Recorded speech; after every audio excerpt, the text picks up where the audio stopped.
Hello and welcome to episode 134 of Controller Club, the friendly face gaming space, a merry podcast where three friends from three different continents share in one love, and that is festive fun, but most of the time it's video games. My name is Kleinfeld, and alongside me today are two of my best friends in the whole wide gaming world. First, coming to us from across the pond in a beautiful holiday Gengar jumper, it is Tom Drew. If you're listening to the podcast, you're going to have to head over to YouTube to see all of our festive fare. Tom, how are you doing? Happy holidays.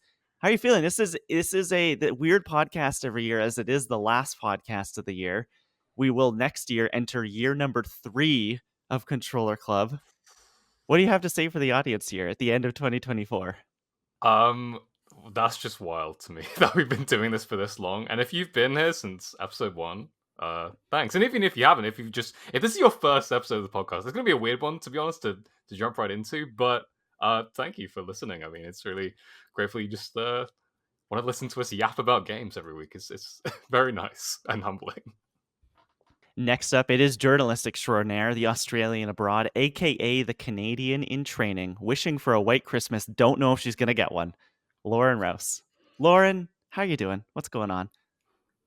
Now, why would you dash my hopes like that live on the podcast? Lauren, here's the thing, okay? Spoiler alert for the audience. We're pulling the curtain back. Lauren is coming to visit for Christmas. It's going to be amazing. We're going to have a fantastic holiday season. About 3 days ago, we got 5 centimeters of snow on the ground, and it was great. I was like, this is it. It's going to be a white Christmas. We're going to do it. Lauren's going to get her wish. And it's been 5 degrees Celsius ever since then. And it's all just wet. There are some, Lauren, I've made sure when they plowed our parking lot, they pile the snow up into the corners. And there's a pile about, I mean, you're going to have to go to YouTube to see this, about a football size on the ground still. So you might get some. I haven't looked at the forecast. It could still snow. Have you been tending to it for me? Like I've been keeping it tending, alive until yes, I get yeah, there? yeah, for sure. That's definitely how I've been spending my days. But what I would do is on the bus ride over here, don't fall asleep. Keep your eyes out because you're going to go way up into the mountains and you will see a lot of snow. But that might be the closest you get to serious snow. I did my best, okay? I put a good word in, but it wasn't working.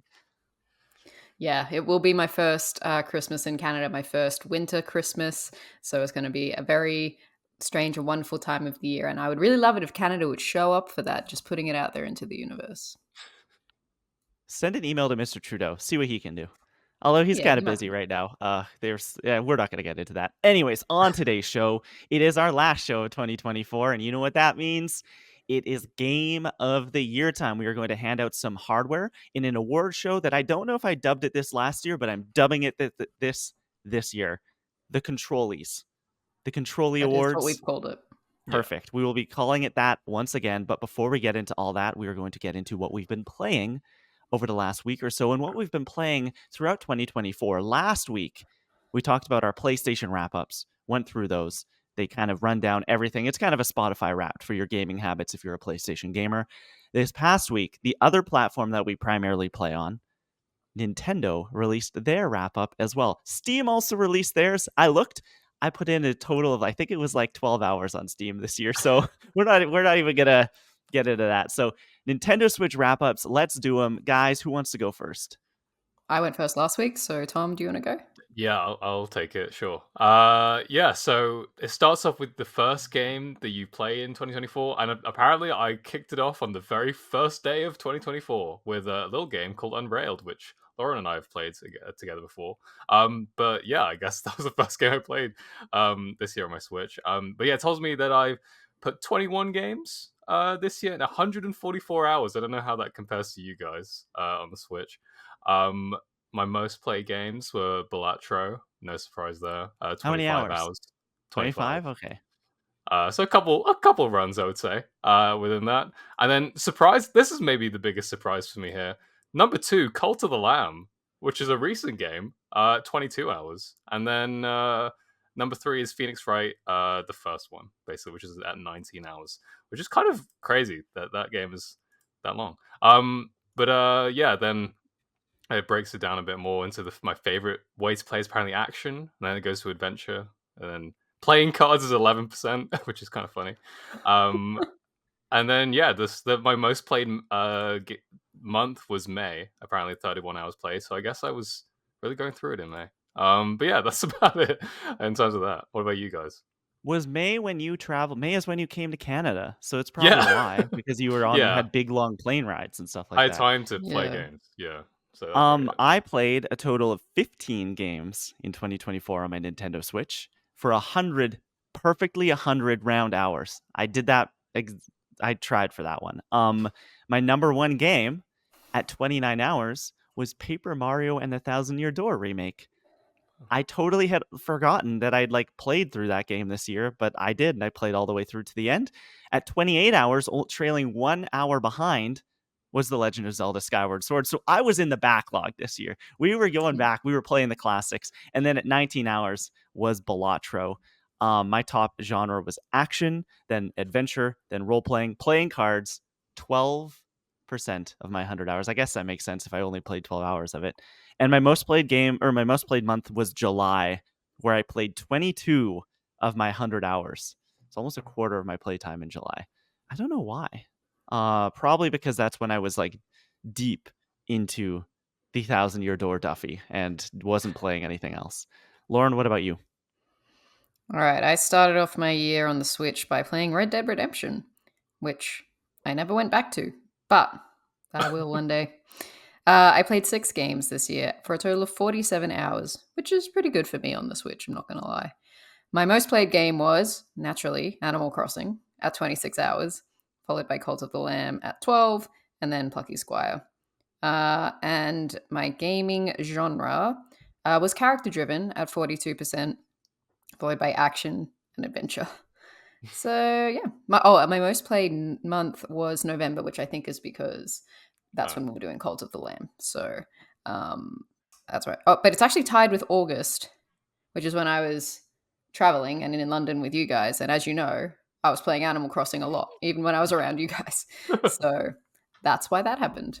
Hey, you know, Rome wasn't built in a day, and neither was renovating Lawrence Animal Crossing Island. So that is Still going. that's exactly right. It is an ongoing project. Now let's get into what we've been playing this week. I see Marvel Rivals still out there for us, Tom. How's it going? I have a new main. I have found my main. I have found Oh, a character. I thought it was Rocket Raccoon, but I have now made the transition. I am a Mantis player. Me and Mantis, yeah. we are attached at the hip. I don't know what it was. I tried her one game the other day and it was just like immediately like, whoa, okay, this is what I've been looking for. This is exactly the kind of character I want to play. And I've just been killing it. Getting those thumbs up at the end of the games. I know that they're unlimited and you can also give yourself the thumbs up, which I have refused to do. I am above, self praise, but I think that Mantis is exactly what I was looking for. She's great. I'm ending games like with like, I don't know, 8 or 9 kills, not a lot, but like 30 assists and like Hell yeah. 18,000 healing. So I'm doing my job. I'm doing what I can. You're playing your role. That's the most important thing. Yeah, Mantis is a lot of fun. I think she's probably my favorite of the healers. Her and like Adam Warlock, I think they're really good. But yeah, I've been playing a lot of it. Because I realized like I won't be able to play it over the holiday break. Because I will have my PS5 with me. So I'm like trying to get all my Marvel Rivals playtime this week out, and I dipped into competitive a little bit. I don't know if you've done this at all, Klein. Ooh, I haven't. Um, No. but the way competitive is set up in Marvel Rivals at the moment is that if you reach gold rank, you get a free Moon Knight skin, and it's pretty cool. It's like a gold and black Moon Knight skin. So I endeavored. I was like, you know what? I'm gonna try and hit gold before I leave, and There's I no did better do time to that. do it than now because Yeah, right now you have a lot of people who will probably not be playing this game in 3 or 4 months, right? You have as many people who will be playing it as possible. exactly. So I managed to hit gold pretty easily. I would say. I mean, I was you know trying my best to play as well as I could. Sometimes I get carried. I won't lie, but yeah, I think Scarlet Witch is still my main. I've actually really been enjoying Thor. In Overwatch, I like playing tank characters. And I don't think the tanks. I think there are some good ones, but they're not as strong as maybe Overwatch's ones are. But Thor is definitely an exception. I really like how he plays. He's kind of a melee character, so that might not gel well with everyone. But he has this thing where if he uses like an ability, he gains like 100 shield each time he does it, and you're like your cooldowns are only like a second long. So if you just keep using them, you just get like basically infinite shield. So he's like, I don't know, he's just a cracked character. He's really cool. But yeah, I just love this game so much. Like it. We're gonna talk about some games that we love this year, so I'll probably talk. Maybe I'll mention it again when we get to the awards. But it's just magic, man. I love it. I love it so much. What else have you been playing? I see you got some Zelda on here. You finished Yeah. Secret Level as well. So yeah, I'll talk about Zelda first, and then if we have any secret level thoughts, we'll get into that a little bit. But yeah, I wanted to play Zelda like at least a little bit before. Which We Zelda? got For that the news. listeners who Yeah, don't know. of course, Zelda Echoes of Wisdom, the one that came out this year, where you play as Zelda, and I'm happy to report it's very good. I've only played about like 2 hours or so I've only beat the first dungeon. But Klein, I don't know if you have you played this yet? No, I think I would You would really love love this it. game. Yeah. It's so good. The short 2 hours that I've played, the amount of like creativity, like I'm just blown away. It's so cool. How many beds are you using in this game? Because I see everyone, everywhere they go, they're just laying Oh, out beds. And I didn't realize this until I've been listening to some Game of the Year podcasts, and this game has come up a few times. You can sleep in the bed anywhere at any point and heal yourself to 100% health. So, like, yeah, you're in the middle of a boss battle, just throw the bed down, sleep in it, and you're safe, you're fine, and then keep going. yeah, and sometimes you like place a bed and you accidentally like jump into the bed and Zelda's just like conked out on the bed, like, and I've not even meant to do it. It's like it's hilarious. I'm just like shocked how cool this game is, like, because when you're playing, you don't have a lot of combat options. You can turn into Link, you get an ability where you can like use a sword and stuff. But it's like on a cooldown. But most of the time, your attack options are summoning enemies that you find across the map. So you like summon like snakes, or you summon like whatever they're called, bokoblins, I guess, against other enemies, and it's like a little kind of management simulator almost in a way sometimes with the combat, which I just find really cool. And yeah, there's also like other abilities that you get throughout the game, like one where you can grab enemies, and I like discovered that you can grab like an enemy, like a boss, and you can just like maneuver them in front of like your own guys. So you'll just put them in front of attacks. It's like, I don't know, the creativity and the ways that this game works, I'm just kind of blown away, even though I've only played for a little bit. So would recommend. I will be endeavoring to continue it.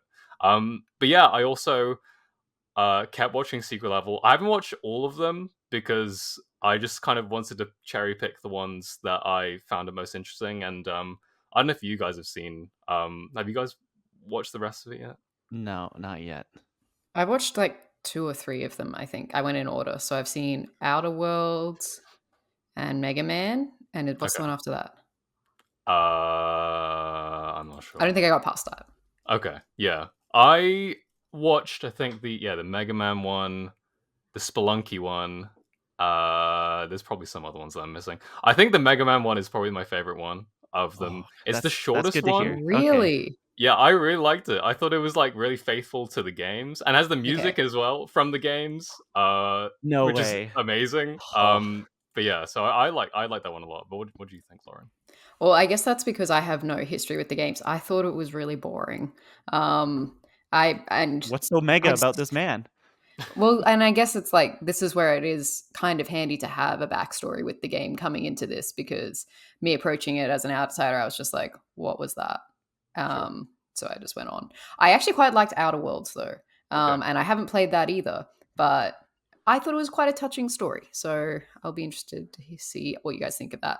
But yeah, haven't got to the rest of them yet. Yeah, I didn't watch the Outer Worlds one, but I will. I will probably watch the rest of these. I just wanted to pick the ones I wanted to. But I also the one I did also watch was the final episode, which is like the PlayStation one. It's called Playtime Fulfillment. Um, this was an interesting one. It kind of felt like Ready Player One. I don't know if in a good way or not. But it's It basically felt like it was directed by Steven Spielberg, is what you're saying. So it's yeah, great, exactly. It was fantastic. absolute cinema. No, I think the premise is basically this like delivery driver, and she gets this like PlayStation themed like doohickey that she has to deliver, and then a bunch of like PlayStation characters start like chasing her, essentially. So you get like your Kratoses, you get your Colossus from the Shadow of the Colossus. I won't spoil some of them because I wasn't expecting some of them to show up in here, which is kind of crazy. So the cameos were, I mean, I won't lie, they're kind of cool, but I don't know. I think they could have done something a bit more interesting, like with like PlayStation as an IP. But you know, it was a bit of fun, I guess. So yeah, secret level. It's certainly a thing that released this year. It's a It's getting mixed a season bag. 2. It is getting a Exactly. season 2. It Yeah. did enough to get a season 2, and I think that this proof of concept is exciting because I think there was some good in here. Maybe some of the other game companies who are a little more skeptical will look at this and go, hey, maybe we should lend our IP over there and we could get some like exciting, cool things. I know they've talked about there was a BioShock one that was like almost in production and it got axed. I want to see that. And Nintendo, what are we doing? Come on. Like, come on. I think that would be really cool. A Pokemon one of these would be Well, is there fantastic. one game you'd really like to see them do? So we've had BioShock or I think Street Fighter would be very cool Oh, to see that those would be characters amazing. rendered like this. The other one would be Metal Gear. Like that'd be Yeah. sick. I'd love a Resident Evil one, like just a really faithful like Mhm. adaptation of like a sequence from one of the games. I mean, you can play the games, but like I just want a Resident Evil thing. I think that'd be cool. I really liked how I think one of their better episodes, like we talked about, was the Pac-Man one, and that actually turned out to be a game that they're making. So I would really like if some of their episodes tied into games that are coming out or something like that. So Intergalactic, now's the time to get started. Yeah, like a Yeah. Give us prequel a sort of taste. thing. Yeah, that'd be cool. Give us a taste. I like that. Lauren, what have you been playing this week? Not too much this week, just still chipping away with Astrobot. I really, really wanted to get it done by the time we had this podcast, but I just didn't. Mainly because I decided to have a go at some of those like challenge worlds, I suppose they are, or the speed runs. Oh my god, I think I spent an hour doing just one of them and I still didn't get through. It has that like loop where you're just like, one more time. I'm definitely going to get it the next time. And then you die at a completely Which one different was spot. it It's like, that you got stuck? and There was one particularly that I was like, this might be impossible. it was the one, it was like the cross level. And I think it was called The Beat or something like that. And I don't even Yep. know how to describe it. There were so It's many the one things. that's in time with the music, right? Yeah, and you have to like jump on things, and there's birds coming at you, and there's Oh, lava, it's and so I hard. couldn't do it. I got so close, I was like, forget this. So those are fun sometimes, but it did take me away from the main game for like 3 hours. So I was like, okay, I will not be finishing it this week. So catch my thoughts on the entire game next year, I suppose. Which isn't that far away. It's like Yeah. 2025 is not that long from now. It's funny. I was looking today just at some like trophy data from the last year, and there's something like 60% of people have the platinum trophy in Astrobot. That's amazing. Like, that's got to be like, other than the games that just give you the trophy, that's got to be pretty high up there for like clear rate, I guess. Yeah, this is. I mean, I guess people really love the game, and it's not. I mean, it's an achievable There platinum, are I'd some, say, but yeah, there are but some there are like, difficult aspects to mhm. it. So yeah, it's surprising. Well, I assume one of the trophies is like collecting all the bots. Yeah, And so that won't happen unless I get through this stupid challenge level. So it's just not happening. exactly. Yeah, there's a challenge level that you think you're done everything, and then it's like this is the last thing you have to do. That I literally spent like 2, maybe 3 hours just on the couch, trying and trying and trying and trying. It's tough. It's tough. As for me, the only game that I haven't really talked about is I've been playing some Call of Duty. We are back. There was a free trial this past week. A couple weeks ago when I was at Taylor Swift, I was visiting my friend Matthew, and he has a PS5, and he'd bought Black Ops 6. And I'm like, I want to give it a try. I've heard lots of good things. Me and him, particularly back in the day, we played the heck out of Call of Duty, and it was a social thing. That's what we did. And so I tried it and I was like, I really like this. And then they announced from the 13th to the 20th of December, so it's already lapsed, sorry, they were doing a free trial where you could download it and give it a try. So I did, and was playing and playing and playing. I think I have 28 hours in it, is what the clock says. Whoa, So I played a that's lot of this crazy. game in a week. And then they also this week, PlayStation was like, "Hey guys, our holiday sale is up and Call of Duty is 33% off." So I'm like, "Well, okay, I'm just going to do it." I bought it and I really like it. I think it is I've only done multiplayer, but I've played some of the more modern Call of Duties. I played I guess like the recent Modern Warfare 2 and they all scratched that itch, but never quite like they used to for me. This is 100%. It feels like I am back in middle school playing these games, and it's just I don't know what it is. The Omni movement which they added this year is so cool, where you can sprint in any direction instead of just forward, and you can slide in any direction, so it's really fast. You're just like moving all over the map, like sliding in through doorways and getting people. And I thought that would make it really hard, because I've seen some clips online of like the kids who are much better at this game than I am, and they're sliding all over. They look like ninjas. It's like I'm like, I don't know what to do with that. But getting into the game, it is super intuitive. It's very easy, I'm finding, to get into. And I'm I don't want to like I'm playing better than I think I ever have. I thought I was gonna have to shake off some rust. I've been having some really good games, even if my internet's been crapping out on me over the last couple of days, but that's fine. It's not the game's fault. I'm really liking it. I'm excited to try the campaign, because I've heard this is an amazing campaign, and I love the Call of Duty campaigns for what they are. They're big, bombastic Michael Bay movies. And so I'm looking forward to doing that. But I'm having fun, and it is like me and my friend Matthew, we're on the headsets again. We're playing like we were playing back at high school, and it's just like it's a blast. Like it feels like we're back in the good old days. So I'm really liking it. That's really good to hear. Like, because yeah, the past couple years, it just felt like every year Call of Duty comes out, and everyone's just like, "Oh, not as This good as back in the honestly, day." like, I don't know how many of them there would be between this and now. I haven't had this much fun with a Call of Duty since like Call of Duty Black Ops 2, which would have been Mm, 2012 or 13, maybe. Like, yeah, it would have been a long time ago. So I've like it is hitting. They've I don't not perfected it, but they have found something here that is like rejuvenated it a bit for me, and I'm loving it. it's like I don't know. Like, I've never been the Call of Duty person, but like the fervor around it is like Yeah. it is It's alluring. crazy. It's And right alluring. now they just put in Nuketown, which is like the super tiny Mm, map that's in every Black Ops game, but they've yeah. dressed it up for the holidays, so there's snow everywhere, and like the houses in it have Christmas trees. And I've literally like I've played a couple games on the other maps in the game. The rest 100% have been on Nuketown, because it is just like it's chaos. It is so much fun. You spawn in, I throw a grenade straight up in the air, get a couple kills immediately off the beginning. It's scratching that itch. I'm really liking it. I was actually, when we were doing some of these categories, I was like, can I sneak Call of Duty in here? I don't think it's going to make anything, but I'm liking this game a lot more than I thought I was going to when they announced Call of Duty Black Ops 6. Okay, that's what we've been playing.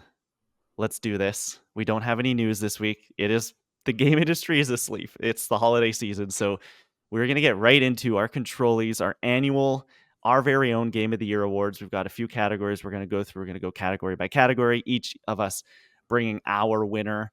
We're not going to just declare a definitive Game of the Year winner by the end. We're not going to argue over it. It is more of a celebration of the good and the bad that happened over the last 365 days. So let's get into it. Tom Drew, I'm going to put you on the spot again. Can you give us some, like, I don't know, like awards intro, like music? Uh, it's the Controllies. That was really good. I liked that. That was good. Okay, we will start with one of my favorite categories to look back on. This is us navel gazing for the next 90 minutes. So I hope you like that. And this might be the most navel gazy of the awards. We will start with the favorite podcast we recorded in 2024. Does anyone want us to have? Who wants Well, to start, really?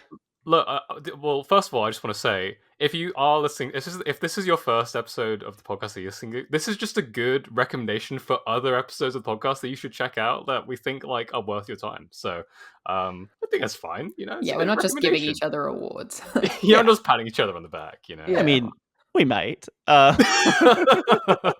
Sign's got something planned. Yeah. What do we think? What's our favorite podcast we recorded this year, Tom? I did actually write down a couple because I might shout out Me some too. more. There's a few. Like, I don't want, again, we're not patting ourselves on the back. 2024, great year for Controller Club. Banger We had a year for Controllies. Yeah. fantastic year. Lots of good episodes to go back and listen to. Yeah. So the one I'll shout out, and then maybe we can talk about some other ones. But is the Final Fantasy VII Rebirth spoiler cast we did with Brad Shanker. That was just a lot of fun because we just talked about Final Fantasy VII for like a long time. It was just Almost 2 great. hours. It was just cool to talk about all the spoilers and stuff. And I hope that if there are games that we all play, and then maybe we can get a guest on, that we can maybe do like special segments like that in the future. Like I just think it was cool. So if you played Rebirth this year, check out that episode. Mm-hmm. Lauren, what about you? I also had a few written down, so we will shout out There a will few. be But yeah, honorable mentions. this year was kind of the first year that we had guests on Controller Club, which was really cool. And a lot of them were my friends, which I loved. So one that I walked away feeling like really good about was our first in November we reviewed Arcane all month. All of those episodes were a lot of fun. We had a different guest on every week, but particularly the first one that we had with Courtney Smith, because she is a big League of Legends fan and just gave us so much insight into the review we were doing as we were doing with it. I thought it was a really good conversation, and I just like felt really good after that. So that was probably my favorite one to record this year, and also a great intro to Arcane season 2 if you are watching. That's the podcast I'm most jealous I wasn't here for. Listening back to that, I'm like, man, like, and Courtney was such a incredible guest. Like, she was perfect for Arcane. She knew everything you guys needed, and it was just cool to hear like that super fan perspective. That's great. I like that. It also happens to be our most listened to podcast of the year. Yep, So it's definitely. The Arcane month was great for the podcast. I have a couple for me as well, but I don't know if this is a little selfish. I'm gonna say it was episode 98. Was way back around that Final Fantasy spoiler cast time, Tom. The first ever Great Trophy Throwdown. Yeah. This was This was a fun. dumb idea I had been percolating in my head for a very long time to basically do a game show here on the podcast. I've listened to so many video game podcasts over the years, and like whether it's IGN's Game Scoop and they do a great video game 20 question thing at the end of every episode, or Kind of Funny has like a great like almost Family Feud-esque show where they pull the audience and they go through those answers. And I wanted something like that. And so I came up with this idea to like look at trophies and achievements and make a trivia show based on those. And we've only done one. I'm sure in the new year there will be more on the way. I would love even for like maybe one of you to take the host chair for one of those and like come up with your own categories and find your own answers for us to answer. But yeah, I thought that was a lot of fun. And it was like something unique that I think that we did compare. Like, I mean, a lot of the stuff we do is like, we're reviewing this game and so is everyone else, and we're talking about this news and so is everyone else. But this to me felt very like, okay, like this is something that the Controller Club audience and Controller Club hosts, us, have something that's like, this is ours, like this is really cool. So yeah, that one was the one I looked at it and I was like, why haven't we done this again? Like, it's been so long since we did it. We should definitely. You want to know why, Tom? Because this year, basically since July, this year has been so incredibly busy. Or basically since June. It's like we went into Summer Games Fest, then Lauren was away, then we were all in London, then we came back, and it was just gaming happened again. Like, and just like news was coming up every week. We were not scratching and clawing to find things to talk about. There was constantly things for us to be bringing up. So that is why, as we get into the slower time in the winter, I'm sure we can come back to this one and do another great trophy throwdown. One of the others I want to shout out, if we're going to do our honorable mentions, was some other friends of mine came on the podcast. We interviewed the team behind Copycat, and this was our first developer interview, so it was quite momentous for us. And it was a really great conversation. So if you haven't checked out that one, I forget what episode number it is, but it was really great to have them on board. And also check out their game Copycat because it's wonderful. It was funny. I was watching Polygon's Game of the Year video they just put out, and it's their top 50. They do a top 50 games of the year in 7 words or less.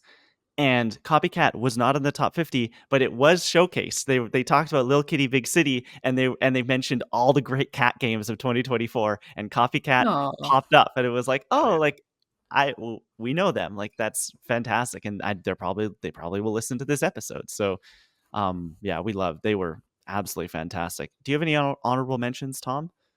Yeah, that one was definitely one as well, and that was episode 121. If you want to listen back to that one, the other one I had on here was this two technically, I guess, episode 94 and 95, the best hero and Yeah, villain I looked bracket. at these.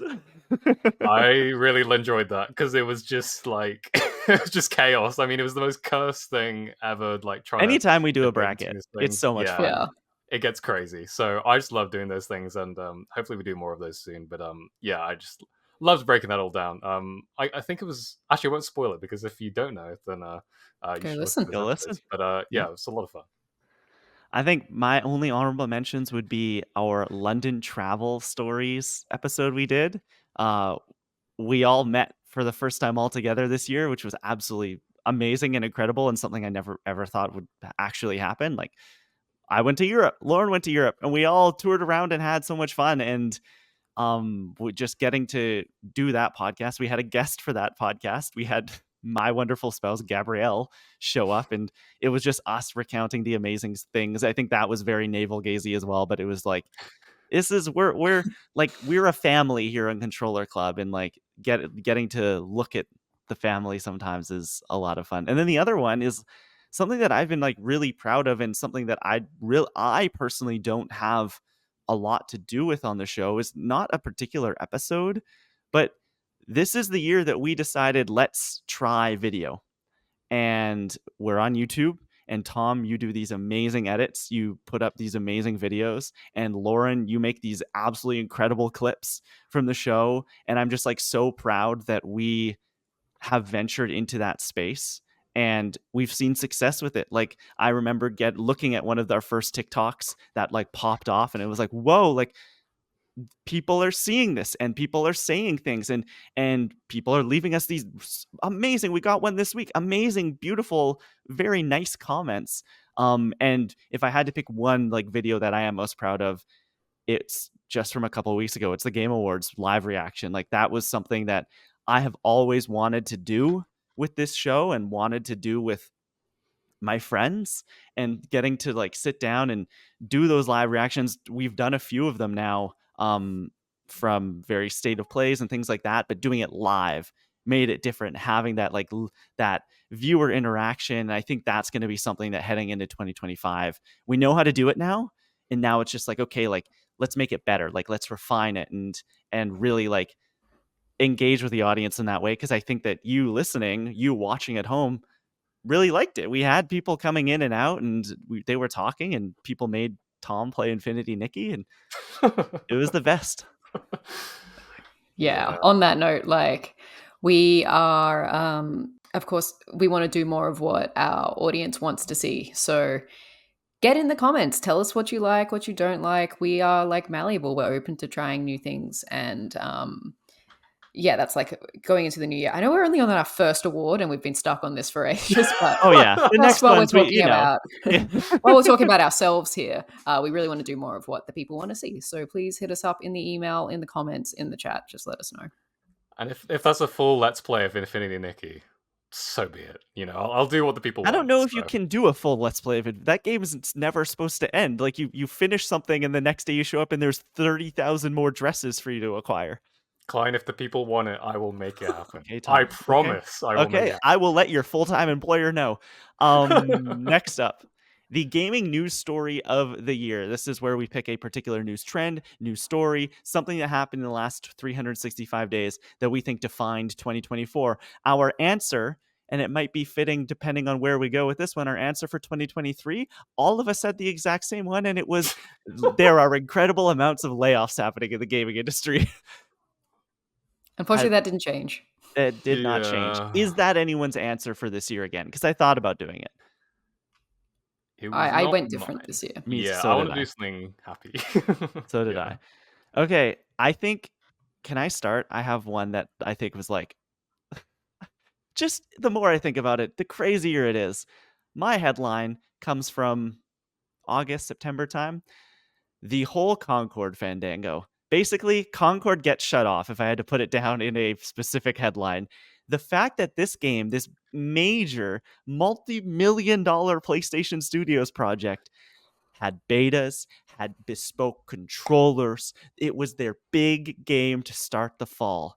They came out, no one played it, it went away, and then it got canceled. And it was like, what just happened? Like, what?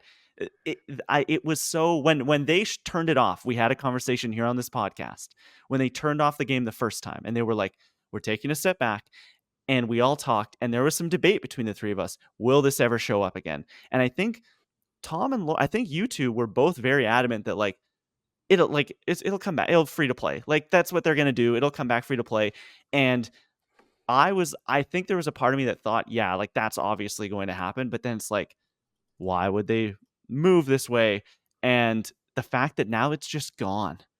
That game is gone. And all those people's hard work is gone. A game that I played and had a pretty good time with. I thought that game was not bad by any means. It's just like absolutely crazy that story happened, and here we are.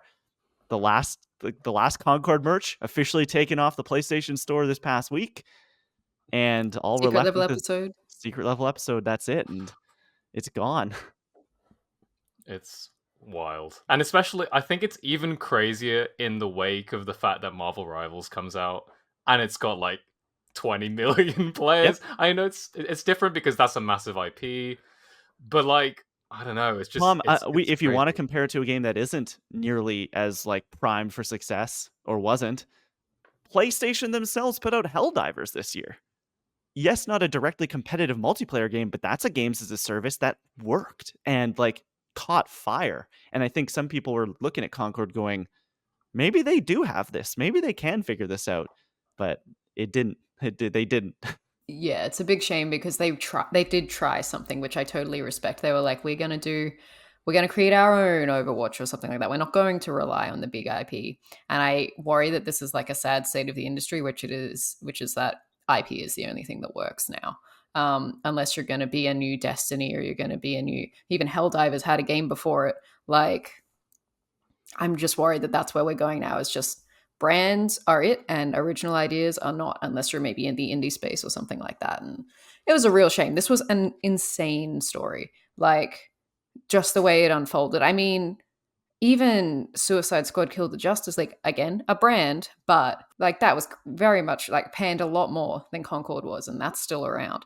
So I just can't believe that they just took it away completely. They didn't even give it a chance to grow. So that was really disappointing. 9 days was how long it was online. And like Crazy. $900 million or something, whatever it cost. A lot of money. Absolutely, yeah, wild. Okay, Tom, what's your headline? So yeah, mine, I don't know if it defined the year, but I just thought it was a really cool story from this year. And we didn't Yep. actually talk about it on the podcast. So I just wanted to shout it out. And that's the fact that speedrunner Green Suiji, in the past, I think, month or so, got the world record in Super Mario 64 in all 5 major categories of that game, which is just an insane feat of speedrunning, like, potentially. He got it in, I wrote down here 1 second, 0 star, 1 star, 16 star, 70 star, and 120 star. So in all those categories, if you're not familiar with Super Mario 64, those are the amount of stars in each speedrun that you need to collect in order to count that as that category. And it's just an insane thing for like a person to do, let alone like get a world record in one speedrun for a game, but to get it in all 5 categories for one game, I think it's just amazing. I definitely got a lot more into speedrunning this year, not actually speedrunning because I suck at that sort of thing, but watching it, and I just think it's so cool that people can push themselves to achieve these amazing things with different tricks, and it's just amazing. So I wanted to shout out that. I don't know if you guys have any thoughts on that specifically. I know, Klein, you're very much into speedrunning. Is there any like speedrunning thing this year that you maybe like thought was cool to happen? I know you Games Done Quick obviously happens every year, but yeah, what do you think? I mean, you bringing this up reminded me we're only a couple weeks away from Winter Games Done Quick in the new year, so that's very exciting. I didn't know about this. that's very cool. It's very exciting. I think if I had to pick like a speed run specific story, I follow the community, not super in depth. I am way more into like the games done quick. That's when I get really into it. And so I just got to shout out Peanut Butter the dog when they brought him out at Summer Games Done Quick and he won the baseball game and everyone was crying and it was like, this is amazing. Like this is so cool.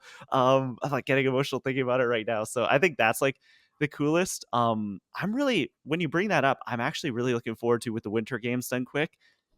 Let's see an Astrobot speed run. It's time. Like I know that game is really new, but I think you could do a lot of fun stuff with that game, trying to get as fast as you can. Yeah, I think so. Lauren, is there any game that you think you could speedrun? Like, is there any game that you know so well that you think, A like, okay, Dog's I could do Life. this? Yeah, Dog's Life, or Dishonored, or Sly Cooper, or is there anything that pops in your Dishonored head? speedruns are crazy. Yeah, they are Ooh, pretty nuts. probably. Okay, there's maybe. I have played The Last of Us a lot. So Okay. I'm pretty good at just like running away in that game. So I think that would help me. But I'm very much not, I don't know the tricks and things in each world so intricately. Like I watched a Sly Cooper speed run on client's recommendation and I saw how they were doing it and I was like, oh, that's too much for me. I don't like that you have to jump on this specific thing and it's going to fling you out of the world. But I could do that very quickly. I know exactly how it's done. Like if I was doing a time trial, I'd probably be fine with it. But I would not be competitive at it at all. What if we get a Balatro speedrun at Winter Games Done Quick? That'd be Oh my crazy. god. I've seen some of the crazy things they do with that Yeah. game, and like, yeah, that would be amazing to see, honestly.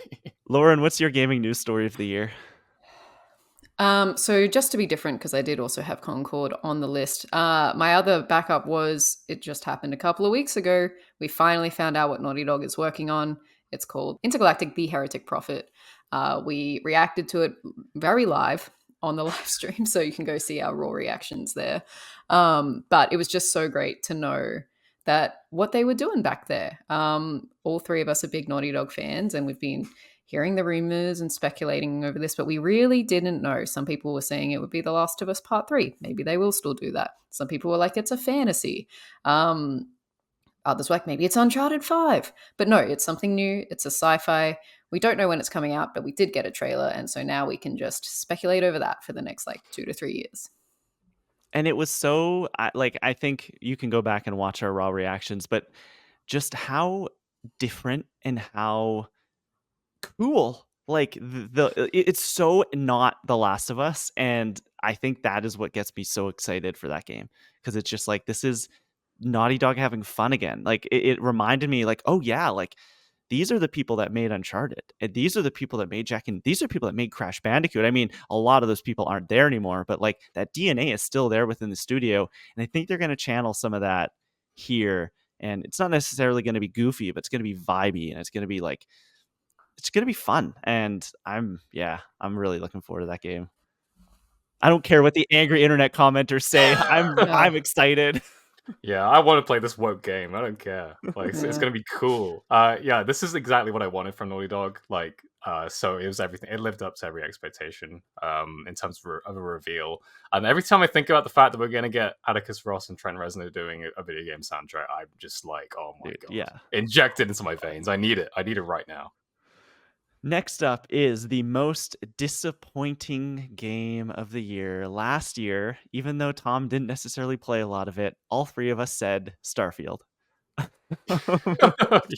Ooh. What is our answer? This is really our only negative award of the year. This was hard. I haven't had a lot of like I think disappointing gaming experiences in 2024, but I don't know what you guys think. I have two, unfortunately. Okay. Lauren, go One ahead. of them is a game that I didn't play, mainly because it was disappointing. But it was Suicide Squad Killed the Justice League. All Oh, three of us yeah. played Batman, the Arkham trilogy this year. We each played a game as for New Game Plus. So we know this developer. We know what we wanted from them. We know what the Arkham games were and could be. And this was the next game out of this studio, out of Rocksteady. And it was still in the DC world with familiar characters. And they just dropped the ball. It wasn't what we wanted. It was a live service shooter. There was a campaign, which I think people said was fine, but a lot of it was weighed down by like grinding and like very like not as interesting missions, and particularly I think the gunplay didn't really land. So this was a real shame. And I hope it doesn't mean that this is the end of Rocksteady, because it seems that one failure and you're done in the games industry these days. But yeah, this was disappointing, I think, for fans of Batman Arkham.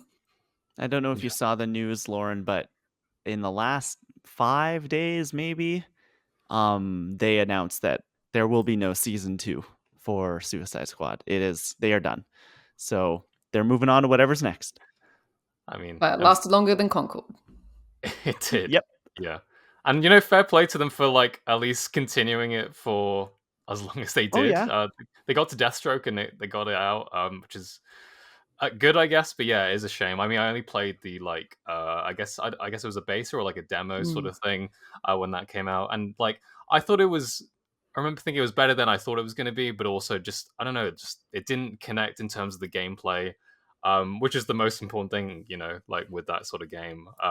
Like you can, the visuals of it all and like the animations were all like pretty good, but just having that in a package of like a game that I don't really want to play fundamentally is just very disappointing. So yeah, it's a massive shame that it didn't live up to expectations because really would have wanted this to be good.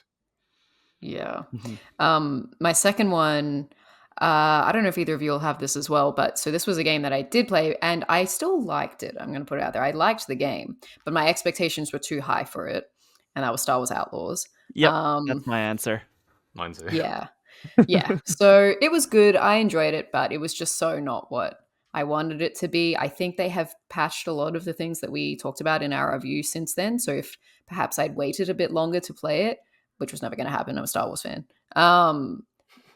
it would be better by now. But unfortunately, at the time, it just was not. And so that was a real shame. It ended up being a grind to get through it, and I wish it wasn't. Mm-hmm. This was one of those things in the lead up to it where we were like, it's coming out at the end of a month.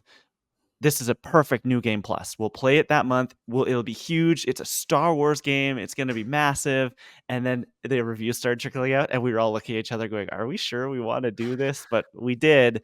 And I thought I was so excited for that game leading into it because it was like it was the Division team, and I loved the Division 2. I thought that game was fantastic, and the idea of setting that in a single player scoundrel simulator, that sounds great. And there were, as you said, Lauren, there were parts of that game that I really liked, but it just, every time I started to have fun, every time it was like, oh, like I'm enjoying this, I'd be brushing up against something that immediately would turn me into like, I don't like that. There'd be some pain point that happened. And yeah, I know that, Tom, you're very similar feeling to both of us. Pretty much, yeah. I think there's just a lot of missed potential with this game. Like, I could see the kernels of like, okay, if this is just a little bit better, like this could be really great. But yeah, it really just had, like you said, Klein, for every like great thing, it had like another thing that was like really hindering it. And that, you know, a couple of those in a game I can overlook, but I think it was just too much of that that really held this game back for me, which is a bit of a shame. I feel like if they did revisit this, which I don't know if they will at this point, I don't know if the sales were enough to justify a sequel because they haven't announced it or anything. But if they did do a sequel, I feel like they could go back to a lot of those issues and refine it. But yeah, as it stands, it's a shame that it wasn't, better. Next, we have our favorite New Game Plus Video Game Book Club Game of the Month game that we played. If you don't know, if this is your first episode, Tom, you keep saying it, we do a Video Game Book Club each and every month, except for the month of December because we take a bunch of December off. But we play through old games, new games, stuff we've played before, stuff we've never even touched. And we get to play a lot of fun, different things through that. This year we touched Cult of the Lamb, Dishonored. We played an Uncharted game. We played Star Wars. So what was each of your picks for New Game Plus? Our New Game Plus game of the year, I guess. Tom, we'll go to you. You haven't gone first in a while. Yeah, I had 3 written down here, so we'll see if you guys pick the other ones. But I will probably say Sly Cooper, just because of how much Ooh. I was so I knew I was gonna like it, but I was shocked how much I liked it. Like, I just, the art style, the stealth gameplay, like everything about it, I just thought it was so fun. Even the mini Except for that games. chicken. No, except for the chicken Even mini the game. mini You don't games, bring up those I mini like games. them. I like them. They're fun, even though they can be really frustrating sometimes. Yeah, I just I adored it. And I can't wait to play the other ones because I think they've come 2 and 3 have come to PlayStation recently, right? So maybe they'll be after New Game Plus next year. To Lauren, no one's surprise. is This Sly was Cooper mine as your well. answer? Okay, there you go. Mainly because I was so excited for firstly, I was excited for me to be able to play it again in 2024. I like to have it on my PS5 and it just elicit the same nostalgia from me. It was just like unreal. But also to have you guys finally play it. So you know what I'm like yabbering on about all these times when we bring it up and why I want him to come back so desperately and this and that. So I was really glad that you guys liked it. So that was definitely one of my favorites and it was such a great discussion. It was up there for me. We played some of Lauren's favorites this year. We played Sly Cooper. We played Dishonored. I think Cult of the Lamb is now a new favorite. My answer is very much in the same vein, but it is my Sly Cooper. It's Uncharted 3. Uncharted 3 is just such a great game. And I was so excited when we started doing the Uncharted games because you guys had never played them. I was like, this is going to be awesome, but I can't wait till we get to 3 because 3 is my favorite.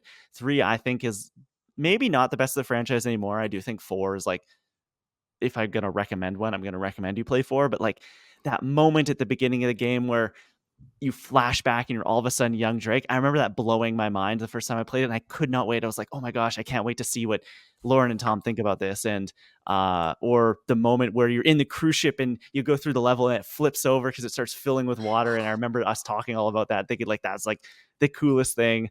Yeah, I think Uncharted 3 is just it's a great game. Go play it. It's fantastic. Yeah, you reminded me of that ship moment. Oh my god, that like blew my mind. Or I was blowing like, out of this the is plane, crazy. or the desert walk sequence. There's so many good moments in that game. It's been really fun that we've been able to do basically a new Uncharted game each year. I remember when we first said we're going to do Uncharted 1, I was like, oh, but I just want to play them all, because like, who knows if we'll make it to like year 5 to play through them all or whatever.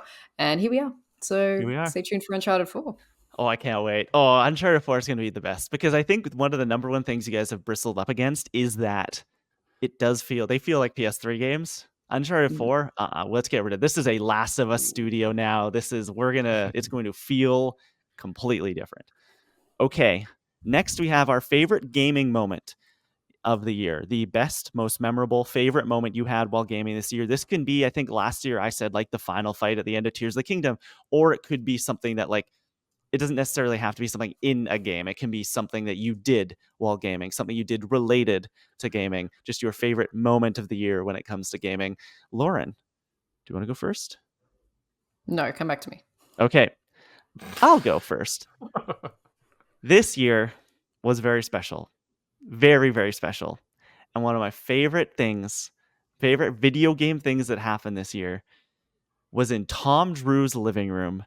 And it was playing Jackbox party games, Mario Kart, and the fact that all of us who for most of the existence of this podcast have been separated by literal thousands of kilometers got to all get together in one room and make dumb, stupid jokes on our phone playing Jackbox was the absolute best. We were driving home from Gabby's parents last night and we were recounting some of the answers to the Quiplash games that we were having. And it was just like, we were in hysterics all over again. And like, I'll never forget that. I will never forget being in London for the first time and like staying in that bedroom that Tom is sitting in right now and just like hanging out and playing games and doing like what friends do, I guess, but who aren't usually separated by thousands of miles. Oh, yeah, that was one of mine too. Like, it was so fun. I mean, Jackbox is always fun, but when it's with like people you like genuinely get along with, it's always a lot better. I can't recall any of the answers we have right now, but Tom, there were some good ones at your expense that we were oh dear. laughing Okay. about. Well, maybe I don't know if they're don't want to podcast remember. appropriate. Yeah. We'll recount them off air maybe. But there's nothing like playing games like locally with friends. And I don't really get to do that because like I guess like my roommates are they're kind of gamers, but they'll play a Mario Party every now and then or a Mario Kart, but they're not like as invested as us. So it was just so nice to all get together and just have some fun, They were in on it too. They were playing. They got in, with yeah. us. That was fun. That's cool. I loved seeing everybody play Mario Kart, which I was immediately bad at, and just passed my controller to Jenny, and then she kicked all your asses. Yeah, she's the goat. She's the goat at Mario Kart.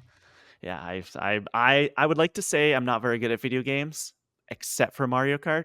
Jenny is better than me at Mario Kart. Jenny is a Mario Kart god. Okay, Tom, your favorite gaming moment of the year, or is it Oh. also that one? Well, that was one of them, and I think Mm. we'll do some more honorable mentions because I do have a couple here. But I think of all of them, I'll shout this one as my pick, and it's the final end credits of Nier Automata. Nier Automata is the game that I've been putting off finishing for years. I remember saying this on the podcast, but I was like, okay, I'm finally gonna play it again. I know there's multiple endings.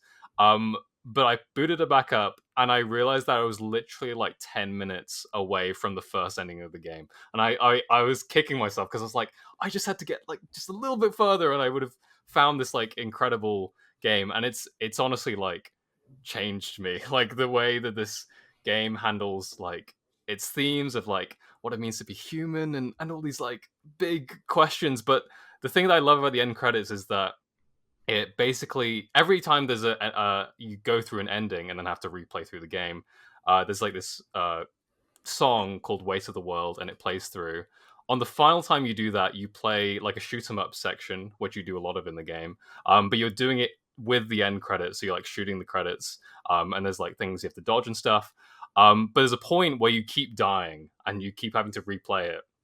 But there's a mechanic in Nier where other players can like leave you messages, and you get to a point where like I'm like getting chills thinking about it. But there's like a point where a lot of other players who have beat the ending already will leave you like motivational messages and they're like, you can do it, keep going. And then you press OK, and then all these other players will come in and help you beat this final like end credit boss sequence. And like the music swells and it creates this like amazing version of the song. And I don't know, it felt crazy playing this like single player game, but feeling so like connected to these other people's experiences. It's not something I've ever really felt, other than maybe like Journey, I guess, is the closest comparison to something like this I've had before. But yeah, I thought that was like an amazing moment. I know you guys haven't played this game, but it's definitely up there for something I will remember related to a game for a long time. So I really enjoyed that. There's another game, Tom, that has a pretty cool credit sequence this year as well that may involve you Yeah, smashing and bopping the names. there is indeed. Won't say what game, but Lauren Rouse, what is your gaming moment of the year? Yeah, I wasn't trying to be dramatic before when I passed the baton, but I just trying to remember if something happened this year or last year because that's how time works. I have a few. One I kind of touched on was like being able to play Sly Cooper again in 2024. Crazy moment for me. But I also this year I was in a video game, which is kind of wild. Yeah, Oh my you god. were. That's that's so crazy. Yeah, and it's like it was a very small part. I had one line in my friend's game Copycat, I heard it and though.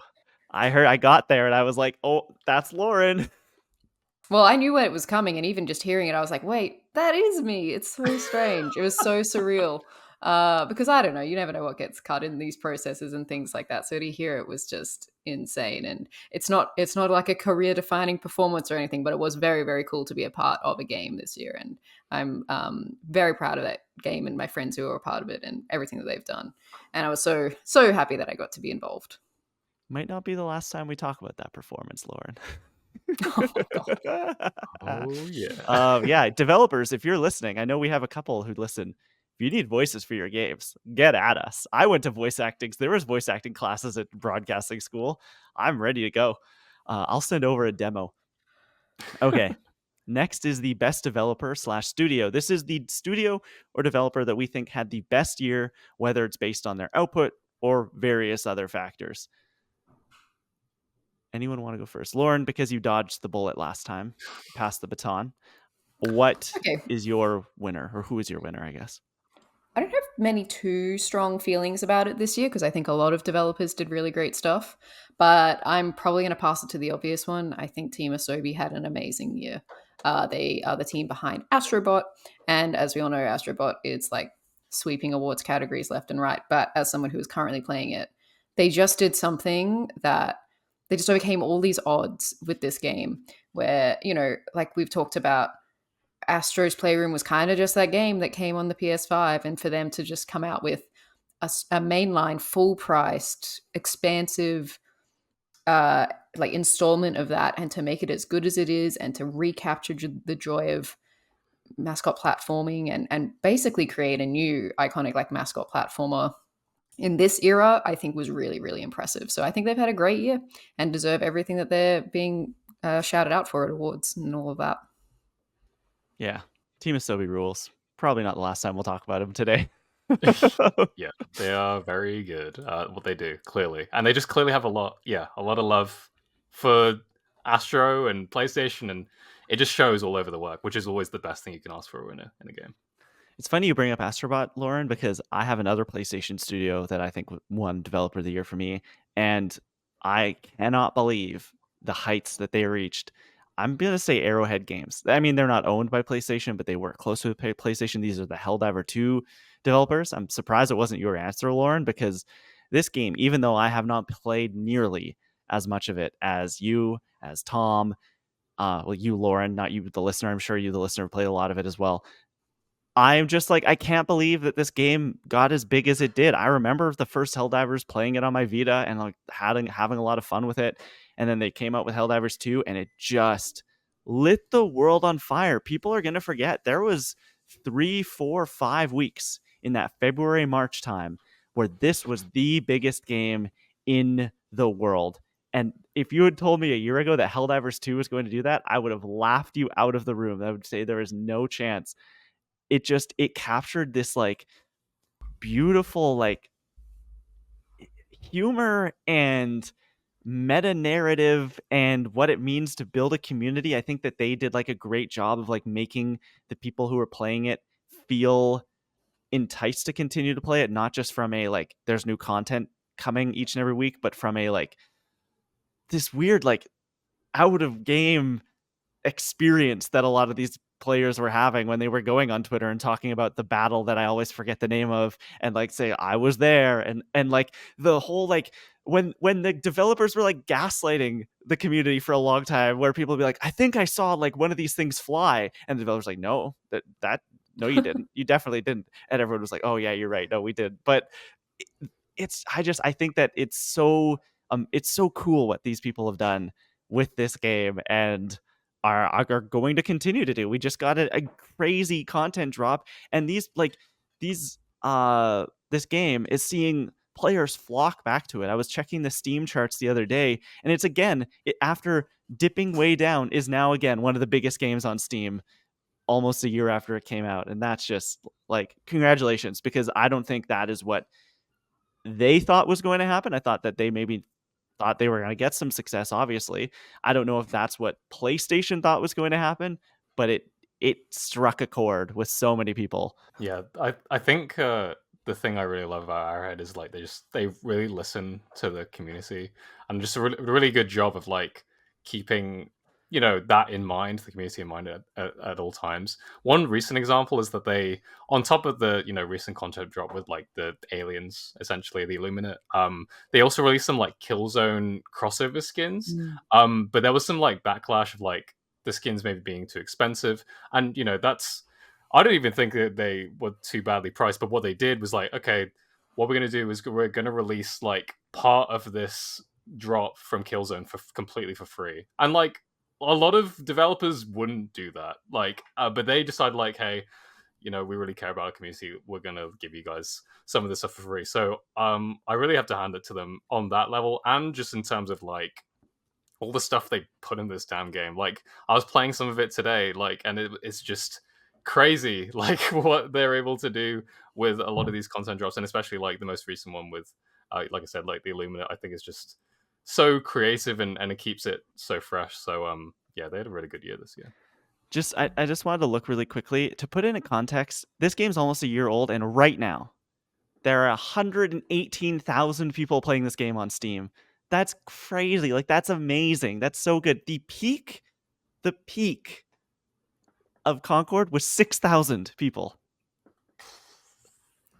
I cannot believe that this game Exactly. is doing as well as it is. It is wild. Yeah, they were my close second for this award, and I love that they've created something that, like you say, we're just starting to see the like branding partnerships happen with Killzone and stuff, and I'm like, I can't wait to see what else is in there. Eventually, I want to fight Xenomorphs, so I think they've set up this world that's just it has longevity. Mm-hmm. Yeah, Tom, absolutely. what's your answer for best developer? Those two are on my list, but I will shout at a different one, and it's going to go to Local Thunk, the developer of Balatro, who's just one man Yep, he who is made literally this the game. developer of the year. Like Yeah, it's he is just one literally guy. the guy, and he made this amazing game that lit the world on fire, and it's just amazing to see. And it's so cool that it's gone to this point where Balatras also had like these other collaborations with other, not only other indie games, but also just like other AAA games, like The Witcher's like in Balatra now. You can get like cards that have The Witcher on it and stuff, and it's just really heartwarming to see.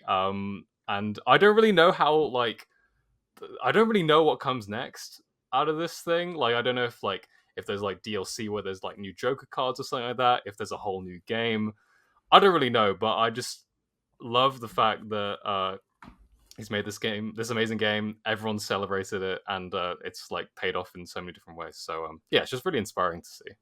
It will be interesting to see what he does next because it's like, how do you make Tetris 2? Like Yeah. you're never like it's perfect. Like Balatro is a perfect video game. I don't know if it'll win Game of the Year from us today, but like we've talked about it before. This game is so incredibly well made, and I could play it for the rest of my life and never get bored. And yeah, as you said, Tom, like it's one dude. You want to talk about the person of the year in the gaming industry who had the best 2024? It is that man. Like he went from I think he was maybe a student or just out of college, and he's like, I'm gonna make a video game that teaches people to play poker, and that's what all this was supposed to be, and it just caught the world on fire. Lauren, when are you gonna play Balatro? Hey, we haven't read all the awards yet. Okay, fair enough. Okay, next up is one of my favorite game of the year things that we do. The not going to win game of the year, but still deserves a shout out award. Basically, a game you loved this year that will not be winning any other awards here. What do you want to shout out today? Anything? Anyone? So many. Okay, go ahead. I'll just pick one though, because I had a few. I wanted to shout out the Plucky Squire here because I think it came and it was very exciting when it did, but it kind of faded after that. I think it did get a shout out at the Game Awards in one of the categories, maybe debut or one of those. Debut indie, I think. It was in there. Yeah, it got Or nominated. indie of the game. Yeah. Anyway, I really liked that game, and I think what they actually did combining these 2D and 3D worlds is unbelievable. And they're also Australian, so close to my heart. And yeah, if they're not going to get recognized anywhere else, they're going to get recognized by me here. Awesome. I had a lot of fun with Plucky Squire. I wish that it had been the like earth-shattering, groundbreaking thing that when we first saw it, I thought it was going to be. But that doesn't take away from how much fun I had with it. I think it is a solid, fun 2D/3D platformer. And I may or may not have last night started another game that involves dipping in and out of 2D and 3D that might involve a white wolf. Tom, what do you think? Plucky Squire, or do you want to get into yours? Yeah, I do want to play it. I haven't played Plug and Squire yet, but maybe eventually. Just a lot of games to play. But yeah, one day. In terms of my game, I did have one game here, but then I really thought about it. I was like, no, that this recent game has had too much of an impact on me for me to not mention it again. It's Marvel Rivals. Oh my god. The fact that I didn't think Overwatch could come back. I didn't think I could have that feeling ever again. I was content in the fact that I was never going to play a hero shooter again that would give me that feeling. And Marvel Rivals comes along and it has that in spades. The characters are so well designed from both like a looks perspective and like how they play. There's just so much creativity on display, and I didn't really think going into it that it was going to be anything more than an Overwatch clone. And the fact that it completely proved me wrong, is just amazing to me. And now this is like going to be a mainstay game for me that I like just chip away at like all the time. And like I want to shout out here because also like it's not gonna win my game of the year, but it's also not gonna win game of the year like in general because it just came out like way too late. So it's not gonna get acknowledged in that respect, which is fine. But yeah, I adore it. I don't know what else to say. I can't wait. I just think about it all the time now. Which is great. So yeah, Marvel Rivals pretty good. My answer is going to be I'm debating right now because there's so many games. I think I'm going to say what I have written down, and Tekken 8.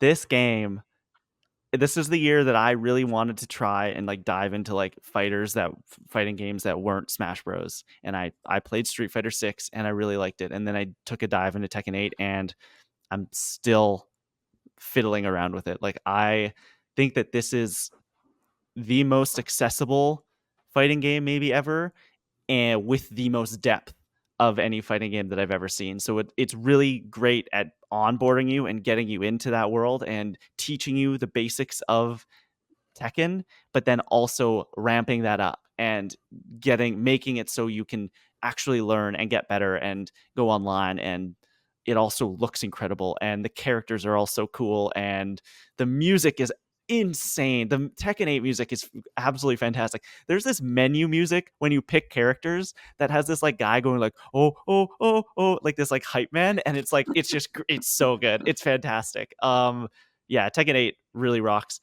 I was gonna also maybe mention Prince of Persia here, but guys, Prince of Persia might be the best Metroidvania ever made, and it's just gonna get lost to time. That studio doesn't exist anymore. It's just that game rules, and everyone should play it.